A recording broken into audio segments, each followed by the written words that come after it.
Hello, Necedah School Community. This is Tanya Kitlowski, Superintendent for Necedah Area School District.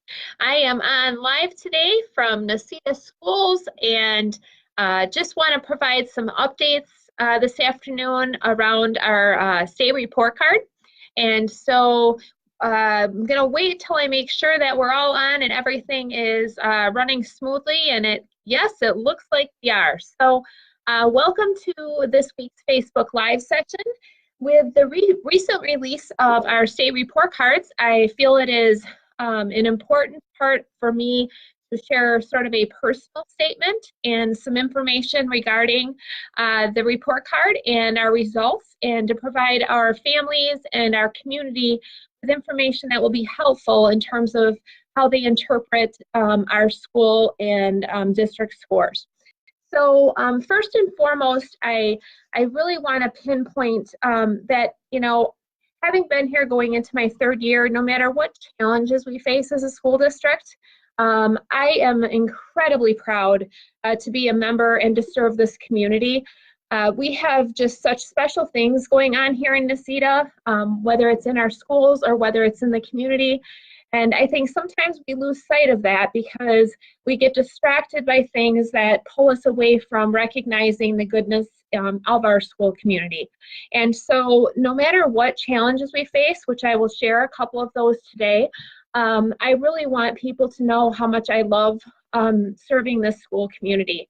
It has really become a part of who I am and a significant part of my life, and I couldn't be more proud than to be able to be here with all of you serving our precious treasures, the children of this community. So with that, I want to share a couple aspects of our report card, because certainly with our results of what is titled as meeting few expectations, I think it's really important to share a couple messages around that and making sure people understand what that means and what those results are being availing themselves to us, what those results actually are coming from.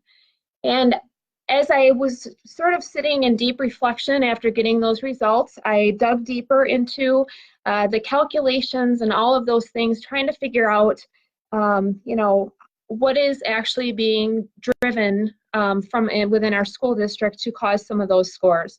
And there are areas that right now we need to do a better job. And so with that, I want to make sure that as I'm sharing some of the specificity around our report card, none of our results is any fault of our kids.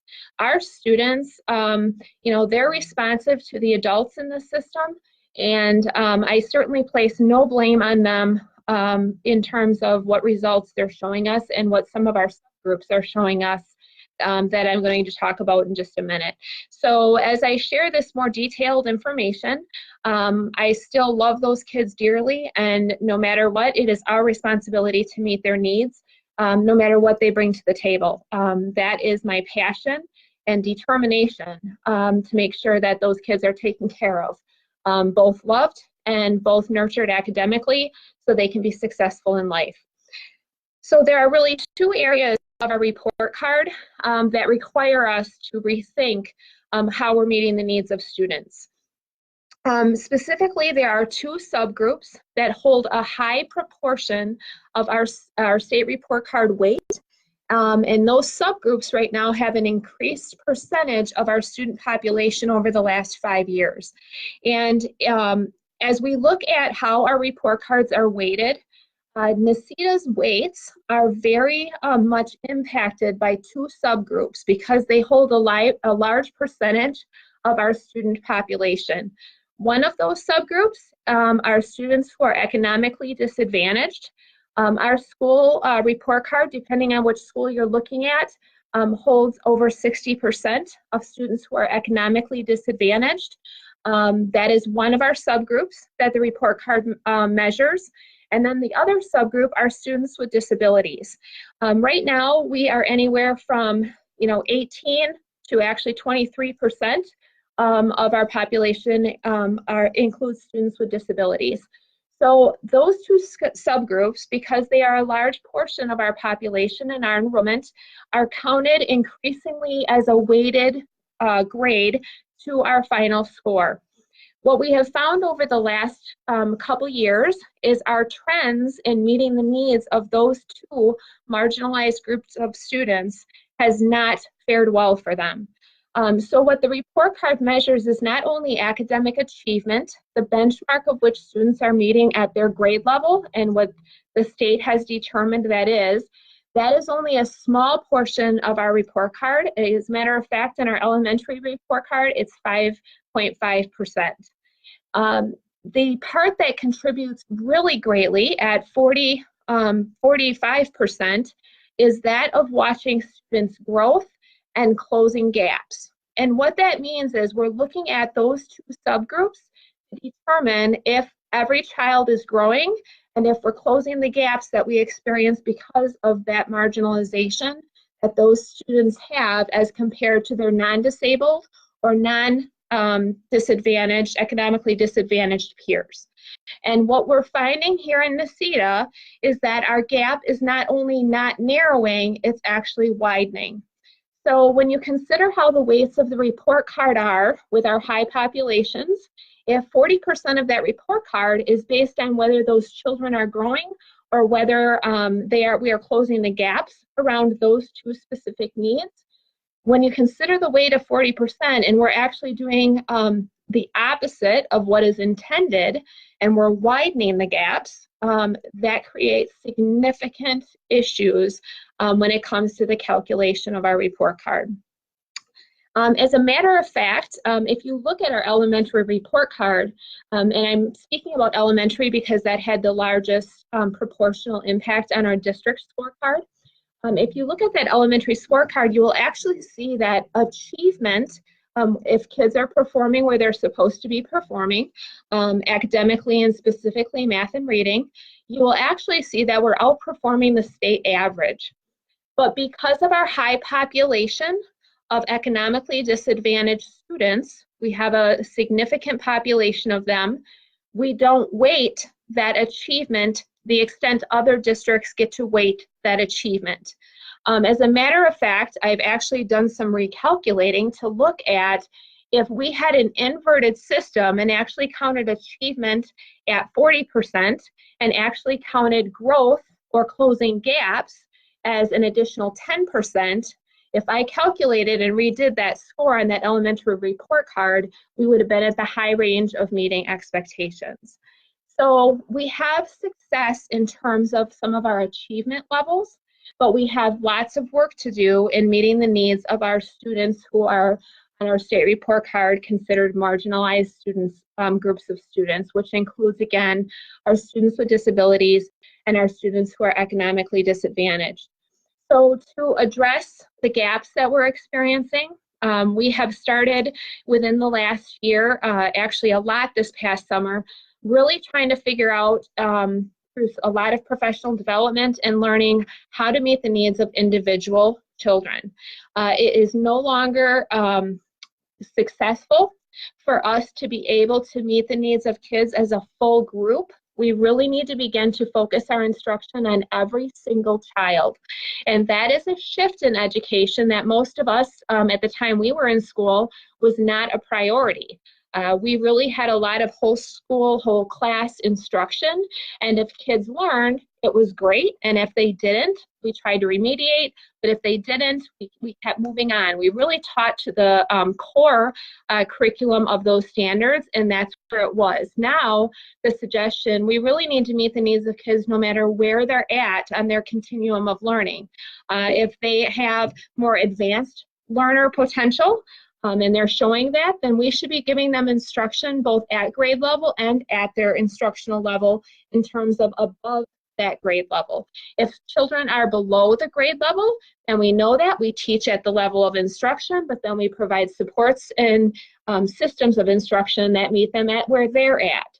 And although that seems very practical, when you're in a classroom of 25 kids, you really are forced to think about where every child is at on that learning progression, and that is the work of schools in today's society. We really are having to shift our attention from full group and really just kind of letting the chips fall and really focusing on every single child. And so it's requiring a lot of deep reflection on the work of our professional educators. But I have, having been deeply involved with them during a lot of their professional development, I've watched and listened and in classrooms to see what they're doing. I have every confidence in the world that we are going to better meet the needs of kids. And I know in my heart that we are going to better meet the needs of kids that are showing us that we're right now not doing a good enough job for them. And so I am excited about our future. I certainly understand the concerns about our report card of meeting few expectations. But again, we really need to focus on how we meet the needs of every child, and that is exactly what we're doing with all the professional development we've had in the last year. So those are my biggest updates. I know some of you can see in the back of me, I have signs in the back of my head that have been there for, I think, almost every session I've had here on Facebook Live. And those are the words believe, and I do believe. I have a strong faith in what our kids are capable of, and I have a strong faith in what our staff is capable of to nurture the potential of every child. So with that, I am happy to take any questions or calls as you review those report cards and if you have some specific questions.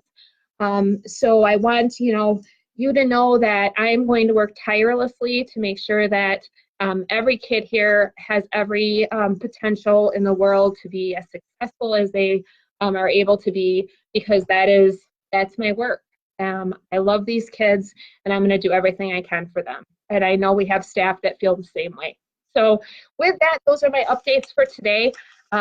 Just quickly, I wanted to point out one more thing. This is our graduate profile, and I'm not good at putting this in front of the screen. But really what this shows is we have here on the bottom, on the green, that is our world-class knowledge.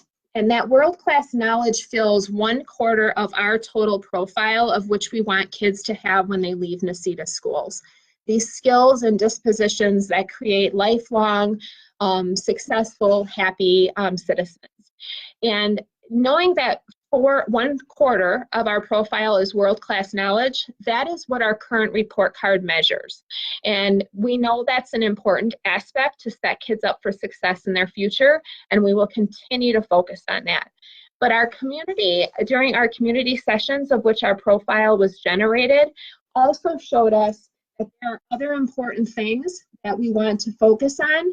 And in the green, red, and yellow, or in the red, blue, and yellow, we actually have areas that are equally important to people in our community. And I think some of those areas are what really make Necedah such a special place. We are really focused on really nurturing good kids. We want our kids to be successful in life and really believe that part of that success is based on skills that our state test and report card does not measure. Helping kids be good citizens, helping them be good people, helping them learn about responsibility and respect and self-control and all of the things that we know people can be successful in life when they have those skills. So I do want to point that out, and I am going to be sending out to our families a draft of our local report card. It'll be coming in an email to our families yet today or tomorrow. And that draft report card I'd be sending out for your feedback to share with us other things that you feel like we might want to measure or be, that might be important to our community to see from our kids in a metric sort of way. So I'll be sharing that out in the next couple days, and if you have feedback, I'd be willing to listen and figure out if there are ways we can measure things that currently our state report card doesn't measure, that more adequately really measure the things of our profile. So that is what I wanted to wrap up with today. I believe in our kids and our staff, and really, really have confidence that we are going to continue to push forward with the wonderful things happening here in the Necedah school community. And with your support, I believe that we can do wonderful things for these kids in their future. So thank you for partnering with me as we nurture and take care of every child in our community We're going to hold high expectations for them, but we're also going to love them unconditionally. Thank you for partnering with me in that journey.